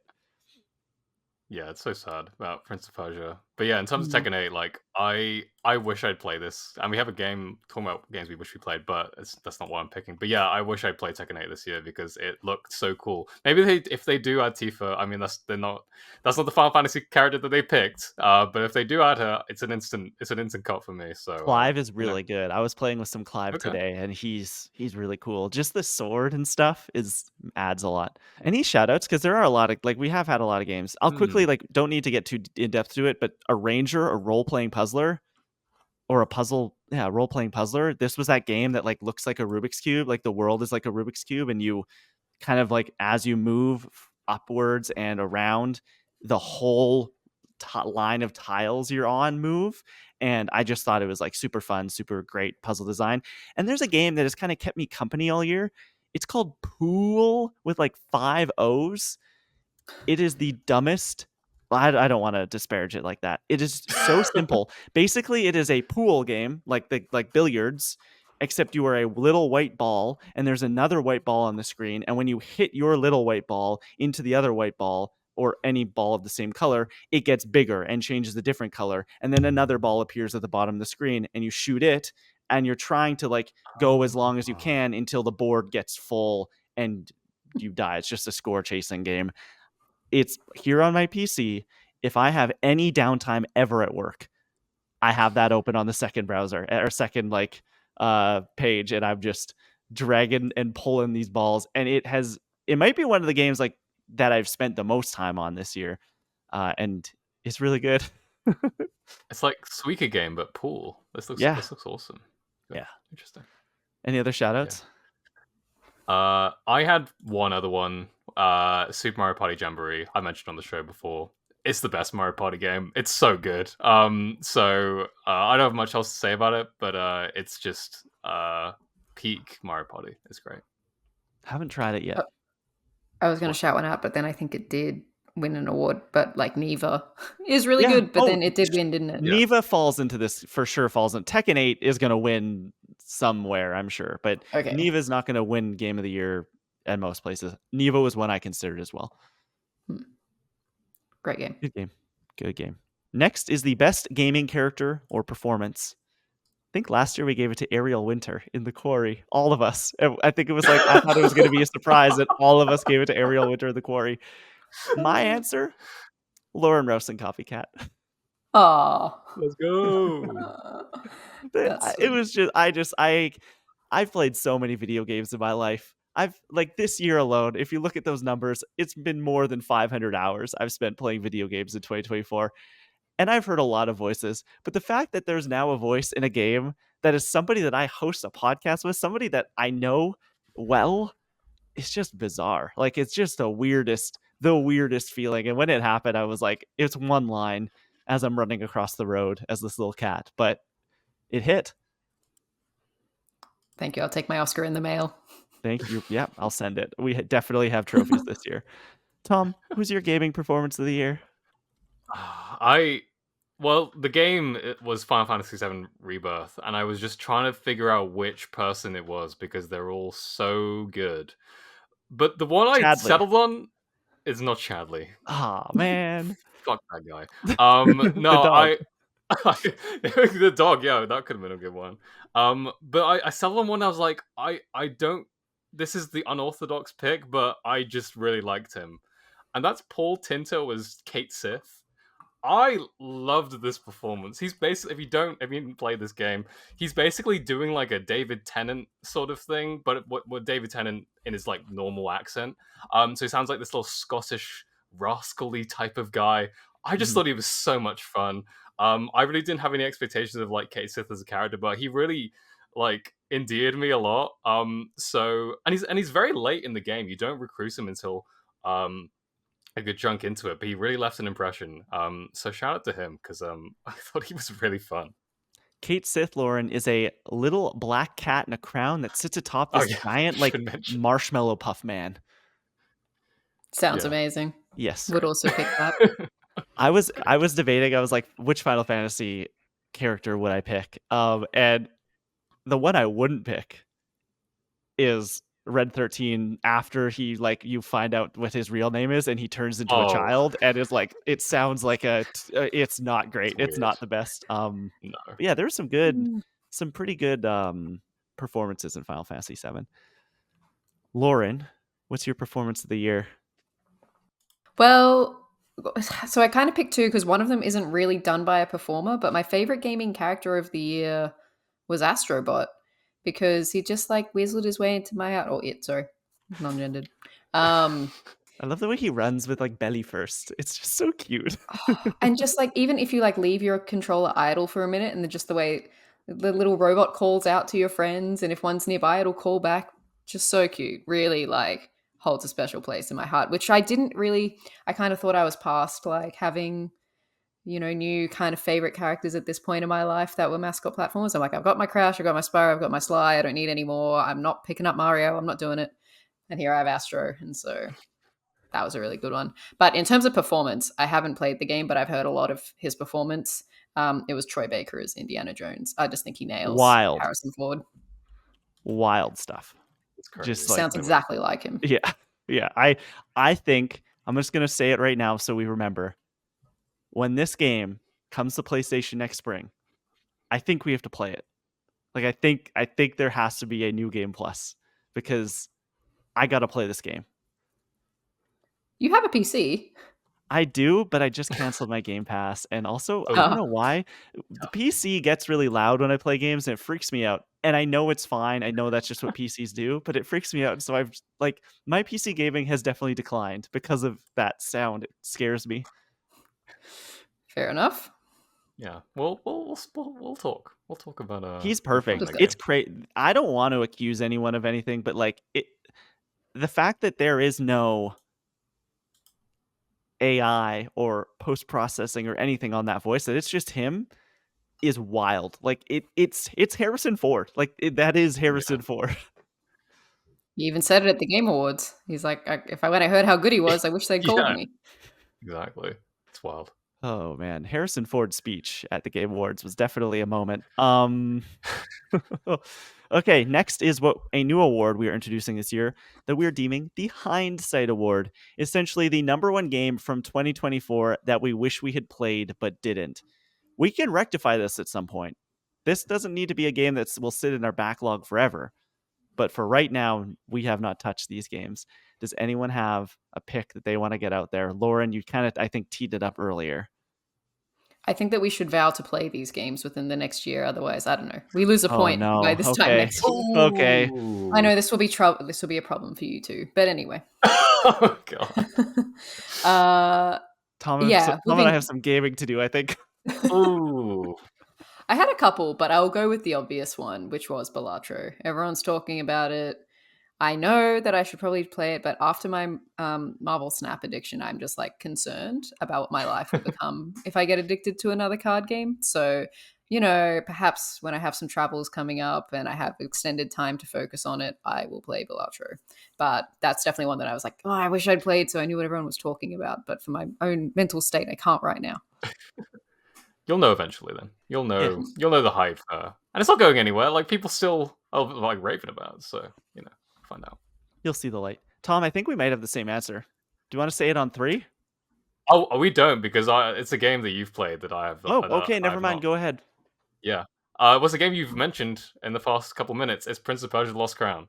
I have this game and I've had it for months. I just not played it. I think it's because I have it on PS5, which makes it a bit harder to play. Because I think it would be a great Switch game. I don't know if it runs well on Switch, but I think it would be. It I does. think Metroidvania is just okay. That's well, it's good to hear. Shame I have it on PS5. But you've been raving about it for so long, and I need to play it. So early 2025, I'm calling it. I'm gonna play it. It's just been too long. I love Metroidvanias, and I should give it a go. So This is the game that I thought you were going to have, Tom. Metaphor Refantasio. It just won IGN's Game of the Year. It just won GameSpot's Game of the Year. I love Persona. Persona 5 is one of my favorite games of all time. The fact that everyone is saying that this is their definitive work, like that team's best game they've ever made, is like crazy to me. The fact that I can't believe it won like a mainstream outlet like IGN and GameSpot. Like I can't believe that they are calling it the best game of the year. I have to play this game. And Lauren, you said we're vowing to play it. I hope you don't mean to completion, because I don't know if I have 130 hours. But like this is going to be the game that I will, like, if I get any PlayStation gift card, any like Christmas money, anything, like I will be buying Metaphor Refantasio. This is the next game that I have to play, because I want to experience it. I want to see it. What's the metaphor? We'll find out. what is the metaphor? what is being refantasied? I don't know. All right, the listeners need to hold us accountable now. Yeah, please come for our souls if we don't play these games. Every episode. When are these thoughts coming out? Where's the metaphor spoiler cast, Clyde? Yeah, exactly. You can look for it in August when I'm halfway through, maybe. Okay, call it. Next up is the best game we played in 2024 that did not release in 2024. I can go first if. Okay, yeah, go for it. Mine is The Legend of Zelda Skyward Sword. I was sleeping on this game. I remember when it got a 10 out of 10 on IGN, and I was like, oh, that's amazing. That's great. And literally since that day, I have only ever heard bad things about Skyward Sword. And so I was like, it was the one that it was my white whale. I had just not wanted to engage with it. I love 3D Zelda. And this is honestly, I think, one of my favorite 3D Zelda games. If you can get over the, like, I will say, terrible motion controls, like how intrinsically tied the motion is to this game. It has some of the best dungeon design in Zelda history. I think I said it on Blue Sky the other day. I think it's my favorite Zelda soundtrack. The music in it is incredible. Good. The Ballad of the Sky Goddess is might be the best Zelda song of all time. It's amazing. I love the art style. It is very I can see the hints of Tears of the Kingdom and Breath of the Wild, like that art. I loved dipping back into the traditional 3D Zelda model as opposed to the open world stuff. And yeah, I think Skyward Sword is an amazing game. I don't know if it's a 10 out of 10, but it's definitely incredible. Yeah, it's definitely overhated. I love Skyward Sword. I got chills when you mentioned Ballad of the Sky Goddess, because that song is amazing. It might have the most good. Impactful and coherent Zelda story too. It is very much like a prequel to everything we know as Zelda, and they do a fantastic job of stringing you along throughout the adventure and giving you little nuggets of wait, are we doing that? And then you do it, and it's whoa, this is so cool. This is what I wanted to feel when I saw Phantom Menace for the first time. Yeah. The only gripe I have with the game is the big worm guy that you have to fight a couple different times. With his dumb little toes. Yeah, his little sausage toes that you have to destroy. Didn't Mhm. like him, but everything else, great, great game. Okay. Which of you two would like to go next? Best game you played in 2024 that did not come out in 2024.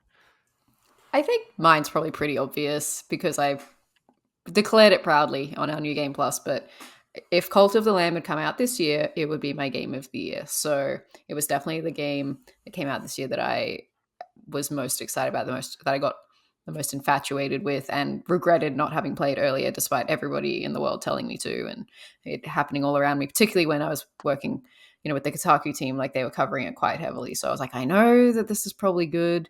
I know I want to play it eventually. And yeah, this is where I thank the New Game Plus segment that we do, because it finally got me to play it. And now I have a new addiction. I'm still playing. I started playing every night before bed, tending to my cult. So that's a problem. How's the cult doing? Everything you min-maxed? It's all figured out? I have a lot of elders now, so I'm predicting, like, they're going to die soon, which is a Mm. shame. I found out, I hadn't done this because I finished the game literally right before we did our New Game Plus. But the end game is that you basically have to do the whole thing again to collect Okay. all the tiers or whatever it is. To free the heretics now. Oh, okay, interesting. Yeah. I remember. So one of the things with your cult was that you had arcane characters. How Yes. far expanding has that gone now? Like, are you doing like Mhm. even more obscure characters, or are they just still like Vi Mhm. 7 at this point, or whatever the lineages? I think I've lost track, and I've lost track of the numbers. So I probably should start introducing some more obscure characters to keep it different. But yeah, they're starting to die out, so I'm gonna have a new wave soon. Maybe I'll change TV shows. I don't know. Actually, I Okay. have Joel and Ellie in there now, so we are Ah, Ooh. expanding a little bit. bit of a cinematic universe going on in Mhm. the Mhm. cult. That's Hmm. interesting. Tom, what was your answer to this question here? Best game you played in Uh 2024 that didn't come out in 2024. I had a couple, so I'll do honorable mentions and then I'll pick my one. Resident Evil Village, I'm glad I finished that this year because it was amazing. Just That's the an one with the amazing big horror game. lady, right? Big Lady. Yeah, enough said. Nier Automata already mentioned, one of the best like just gaming experience I've ever had. Like, it's just I can't And that's not believe I your slept on winner? it. I thought for sure My this one. was going to be your winner. Yeah, like the fact that that game is so good and I'm not picking it is crazy. But yeah, I adore Nier now, and I want to play some of the other games too. So it's good. Ori and the Blind Forest as well. Another Metroidvania.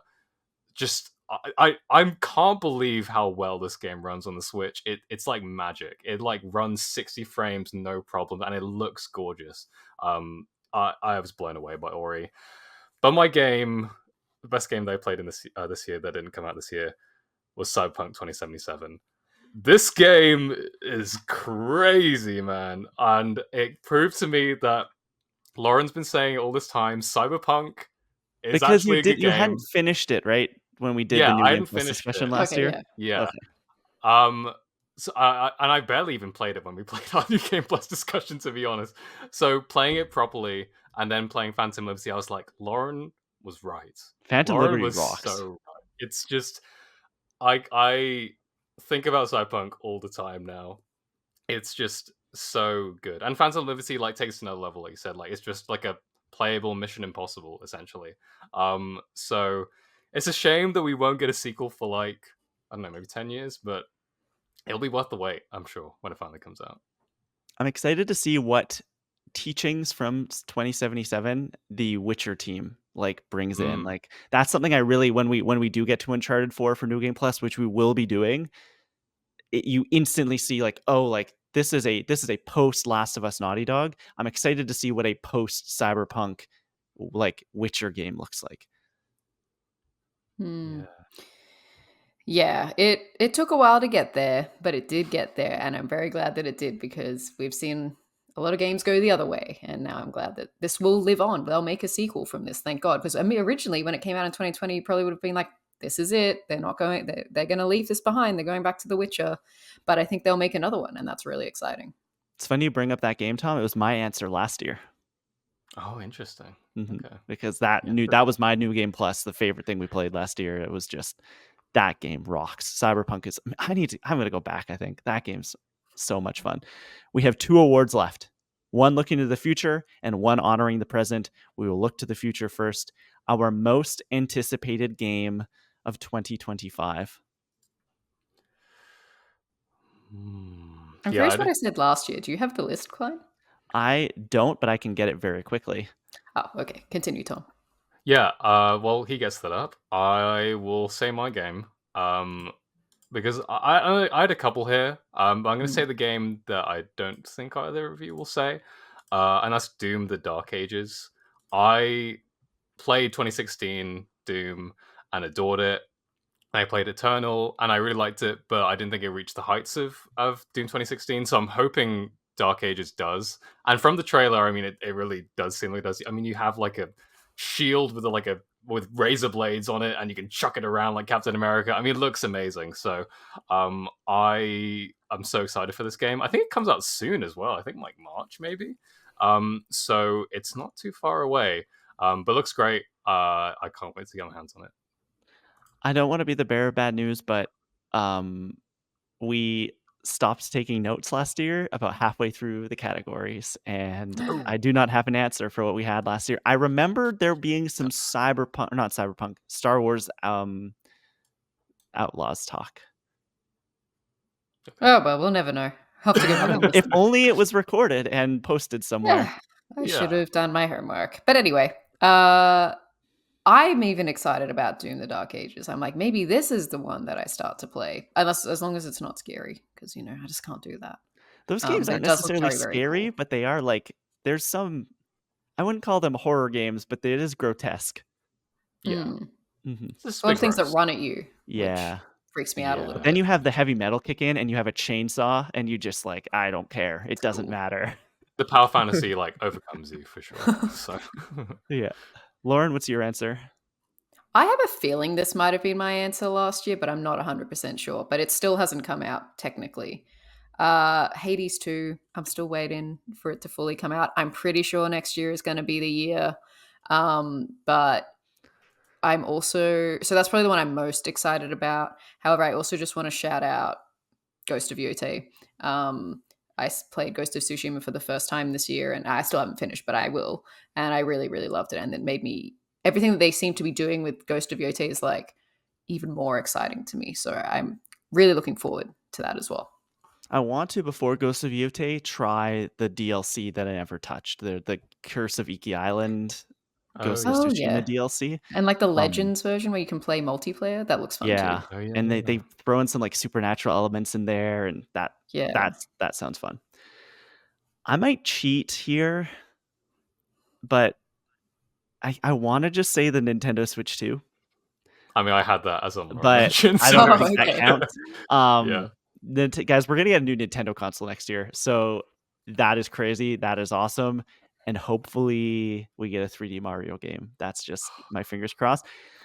But I would be remiss if I didn't mention like the biggest maybe video game launch of all time is going to happen next year or in early 2026. But I hope it is in 2025. It's GTA 6. Like, I still can't believe we haven't gotten a second trailer, but GTA is it's the biggest name in gaming. It's one of my favorite. GTA 5 is one of my favorite games of all time.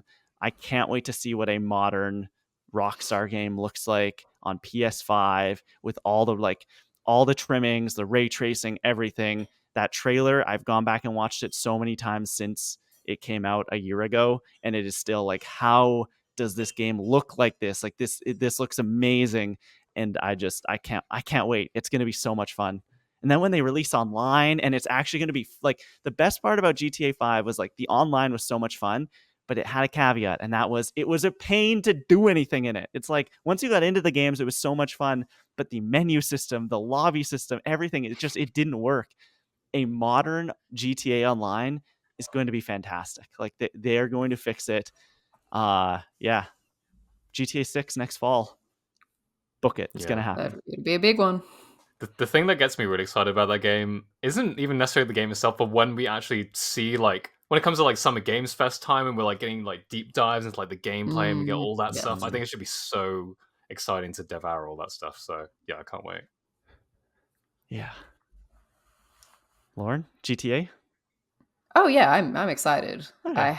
I plan to play GTA 5 before then. Um, That'd be a I'm fun new more game plus. interested in a month. It's Yeah. a big game. I'm actually most excited to see how it actually looks, like how it actually Mm. runs, because the trailer is unbelievable. But I'm like, how much does it actually look in engine? So I'm very excited, just out of a curiosity perspective. Rockstar hasn't led me astray before. I remember seeing Red Dead 2 for the first time and going, there is no way. And that game is stunning. That game is beautiful. It's true. Okay, we have one award left. The end for 2024, our game of the year.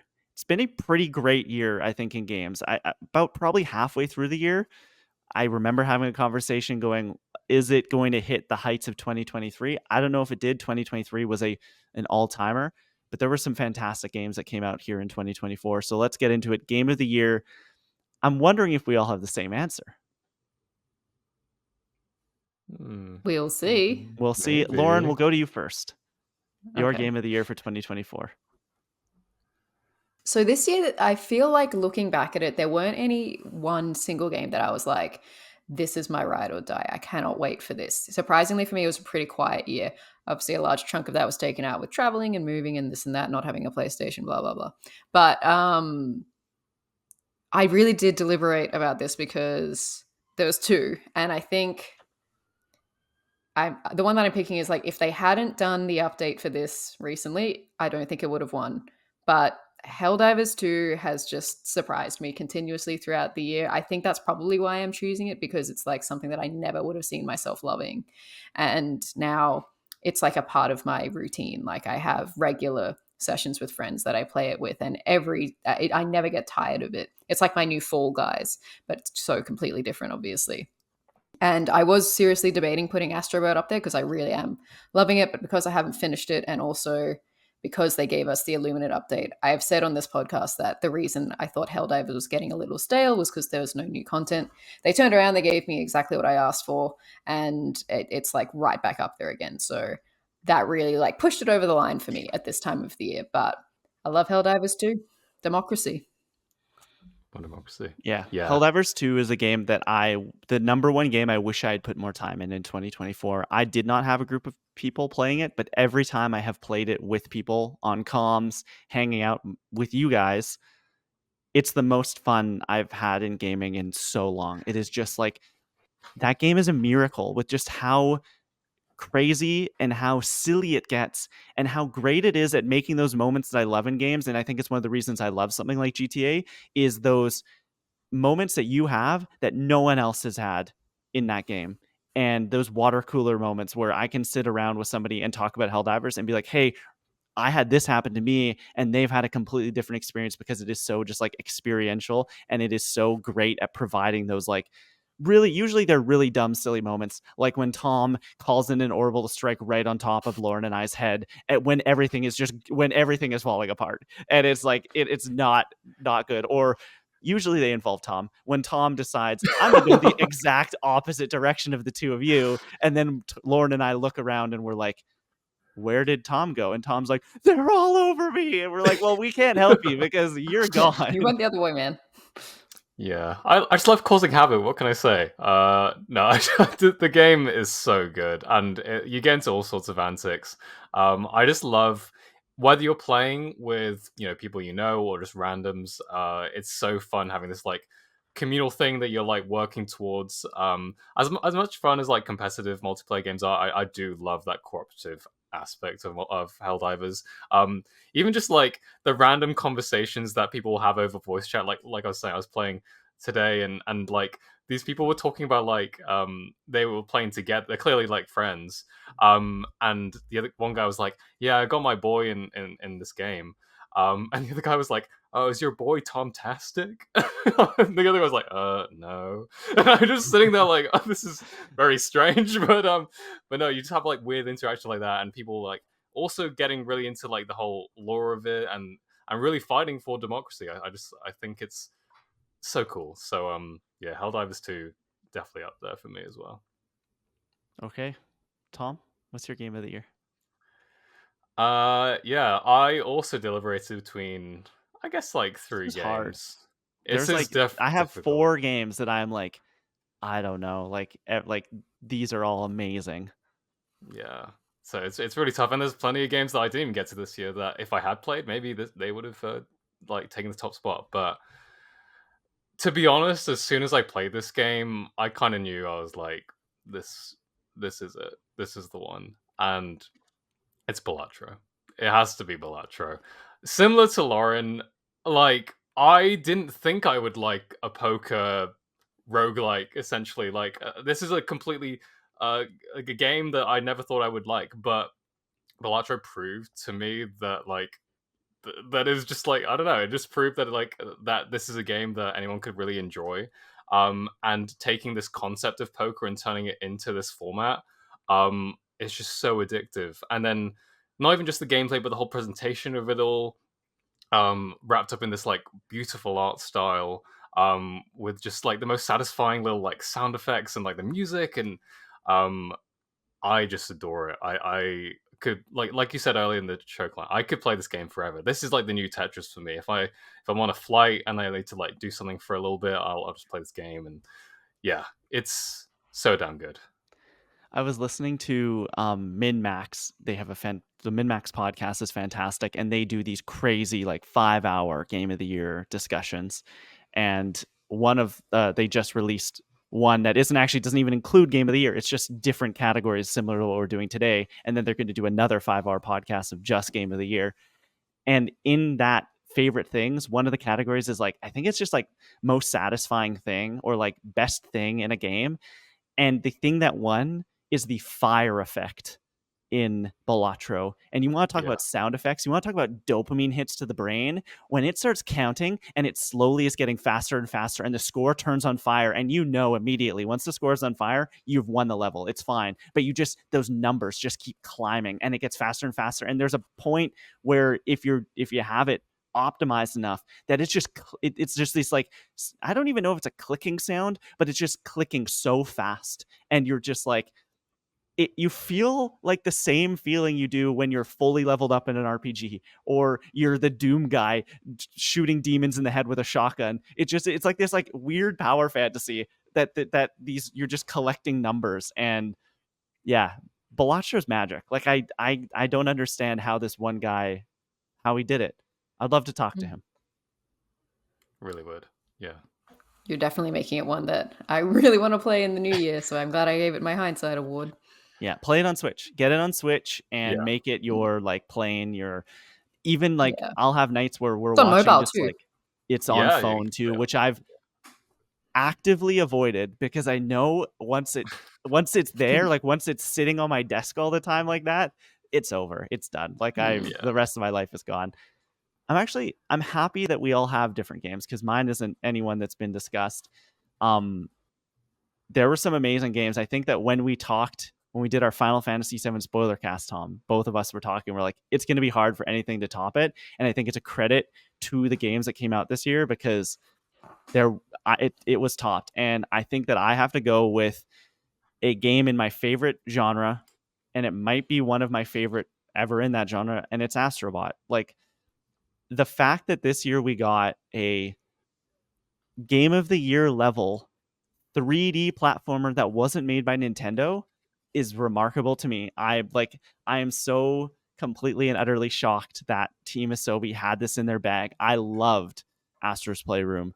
I did have not gotten a chance to play the Astrobot Rescue Mission on PSVR, but they did it. When I remember when we were on the live reaction to the state of play when this was announced, I was like, I hope it's full priced. Like I hope that this is like they're treating this like any other first party PlayStation game, and they did. Like the PlayStation now has a 3D platformer that I would put on the level with God of War, that I would put on the level with The Last of Us, that I would put on the level with Spider-Man.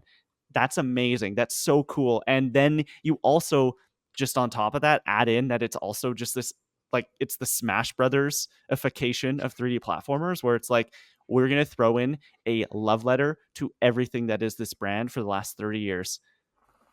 Yes, chef's kiss. Give it to me. I know there's people who hate the Astrobot design. I don't. I want this man. I want stuffies.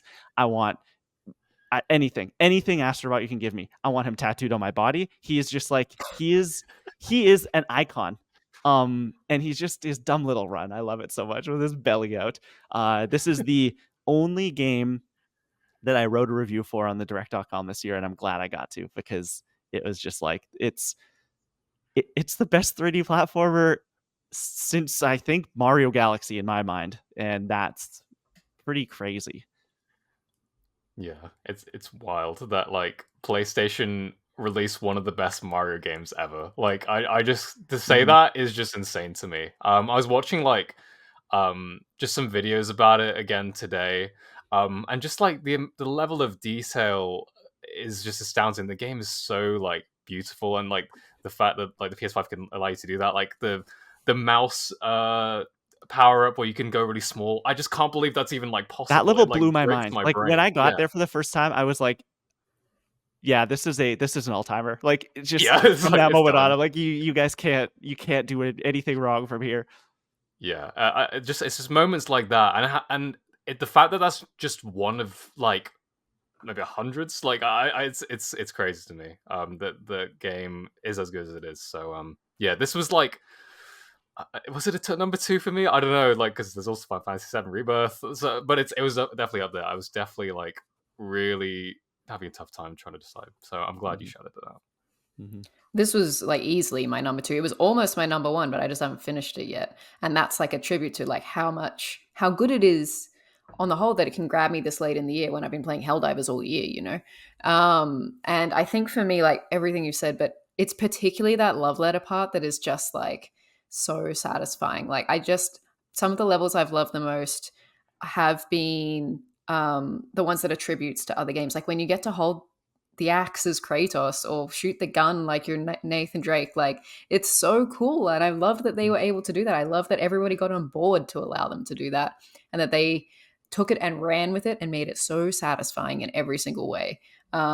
It's a real delight. And that's what I mean. I'm like always sad that it's over. Maybe that's why I haven't finished it yet. Cause I'm like, no, I just want to like keep it going for a little bit longer. So I really hope that this is the start of something really big for them. Please have an Astrobot 2, 3, 4 because we really want it.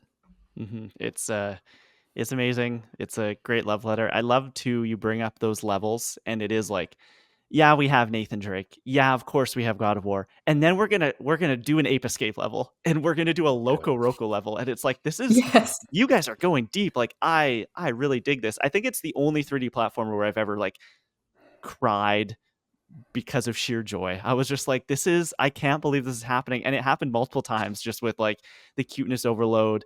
And then just like, I'm not going to spoil the ending, but the final level is that's the thesis statement of this game. Like that is the most remarkable thing that this game does. And yeah, give me more Astrobot. It's great. It's a great game. But also shout out Prince of Persia. I mean, like, come on. Game's really good. That's my number 2. Prince of Persia, it's the first game I played this year, and it was so close to beating Astrobot in my mind, because that is the best Metroidvania that has ever been made, and I want more, but we're not going to get more, which is very sad.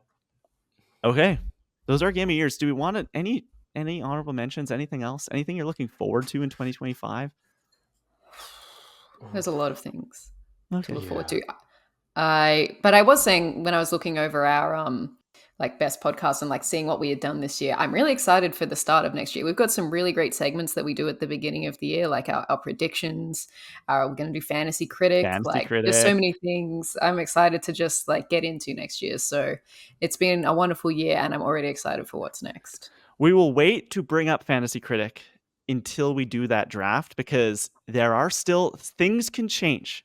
There are Marvel Rivals reviews coming in by the day. So we will see who the winner is. And yeah, I love my favorite part maybe isn't even doing the predictions of 2025.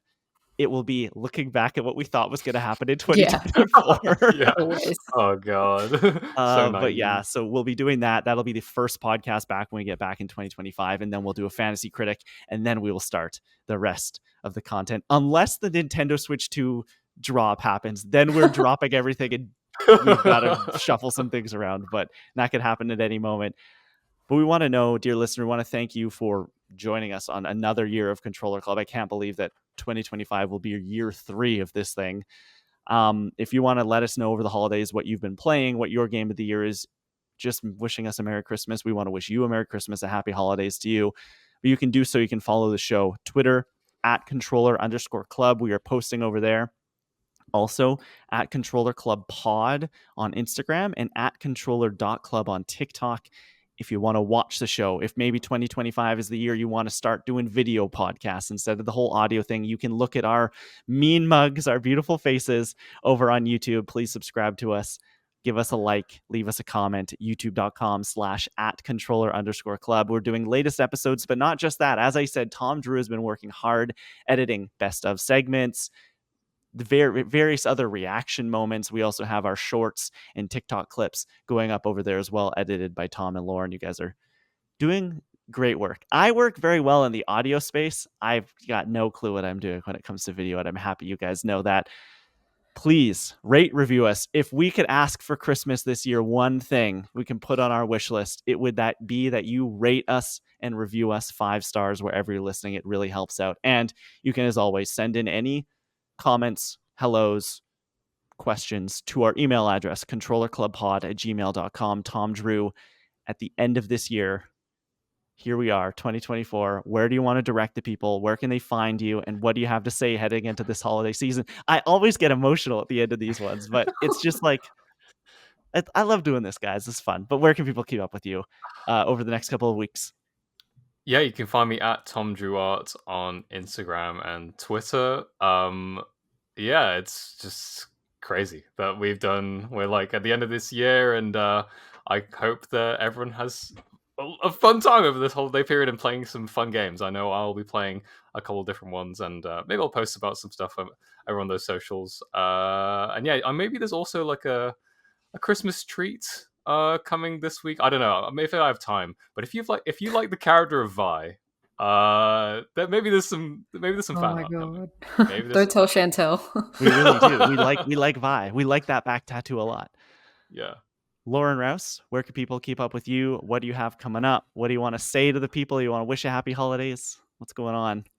Of course, happy holidays to everyone. I hope everyone has a safe and relaxing time wherever you are. I know I will be away from a lot of my people in Australia this year, so I hope that they are happy and safe where they are. You can follow me at lrouse19 on Twitter and Blue Sky. Blue Sky, I'm trying to migrate over now. I'm trying to get better. If you would like an exclusive otter picture of Tofino, that's where you want to go, to Blue Sky.